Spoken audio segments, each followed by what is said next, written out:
This is called Jack Potter's Courtin. This is one of my favorite all-time poems. Young Jack Potter was a man who knowed the ways of steers, from bird nests in their hairy tails to ticks that chawed their ears, a Texican and a cowhand. To the saddle bred and born, he could count a trail herd on the move and never miss a horn. But one day on a tally, all right, what is it? Back in 1884, he got to acting dreamy, and he sure did miss the score. The old man, that's the boss, the old man knowed the symptoms. Jack, you ain't no good like this. I'll give you just 10 days to go. Find out what's amiss. Now, amiss was just what was ailing Jack. He fell in love for sure with a gal named Courtin, mighty pretty, sweet and pure. Now, Jack rode 100 miles a-sweating at the thoughts of sweet some words to ask her with, like a feller ought.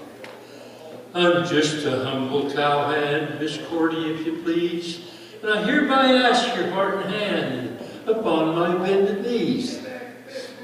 Sounded mighty simple, thus rehearsed upon the trail. But when he got to Courtin's house, his words all seemed to fail. 'Twas, howdy, ma'am. How's the crops?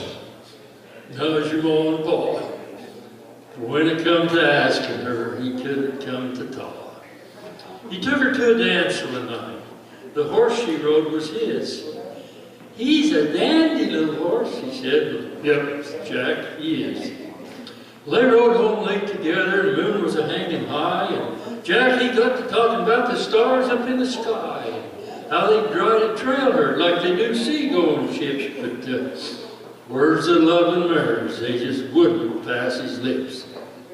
So he spoke about the rough pony she was riding, and he said, you'll note he's fancy-gated. He don't never fight his head.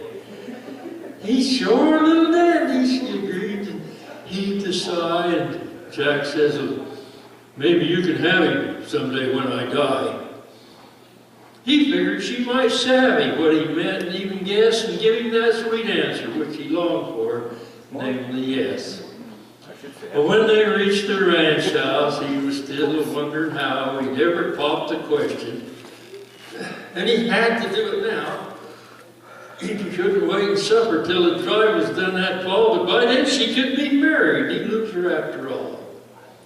He put away his saddle, led the pony to the grate. I reckon I'll be drifting, ma'am. It's a-getting kind of late.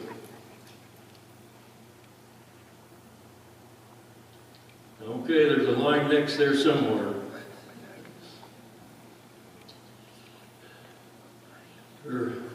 Her eyes shone like starlight, and her lips were sweet as flowers.